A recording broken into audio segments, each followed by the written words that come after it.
İsa şägirdlerine şulary gürrüň berdi. Bir bay adamyň iş dolandyrjysy bar eken. Bu iş dolandyrjynyň baýyň mal mülküni dargadýandygy barada oňa şikayet edipdirler. Bay onu ýanyna çağırıp, "Sen hakda eşidýän zatlarym näme? İş dolandyrşyň babatda hasabat ber. Sebäbi sen mundan beýlek meniň iş dolandyrjym bolup bilmersiň" diýär. İş dolandyrjy öz-özüne: "Indi näme etsem käm? Hojaýynym işimi elimden alýar. Men gazy gazmagy ejiz, dilenmäge utanýaryn.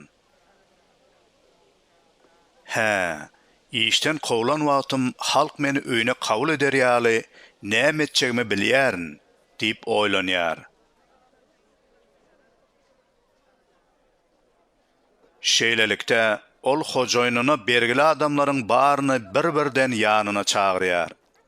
Birinji çagyranyňdan "Meniň hojaýynyma näçe bergiň bar?" diýip soraýar. Ol 100 çelek zeytun ýagy diýip jogap berýär.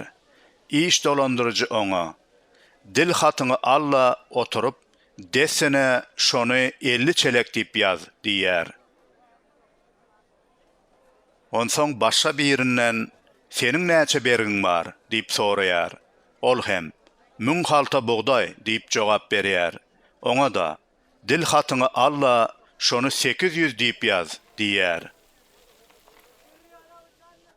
Hojaýyny bu hileger iş dolandyrjyny ugur tapyjylygy üçin taryplady. Bu dünýäniň adamlary öz nesliniň arasyna hereket etmekde nurdaky insanlardan parasatlydyr. Size şunu aýdýaryn: özüňize dost kazanmak üçin dünýäniň baýlygyny ulanyň. Bu mal mülk gutaranda bolsa, siz ebedi galjak meskenlere kabul edilersiňiz. Az zatda ynamdar bolan, köp zatda hem ynamdardyr. Az zatda ynamdar bolmadyk, köp zatda da ynamdar bolup bilmez. Şeýlelikde, dünýäniň baýlygyna ynamdar bolmasaňyz, size çyn baýlygy kim ynanar? Başga biriniň emlägi babatda ynamdar bolmasaňyz, öz emlägiňizi size kim berer? Hiç bir hyzmatkar iki hojaýyna hyzmat edip bilmez.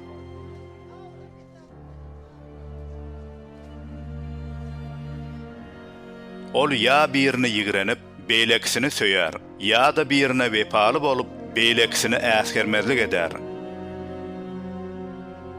Siz hem Hudaýa, hem baýlyga hyzmat edip bilmersiňiz.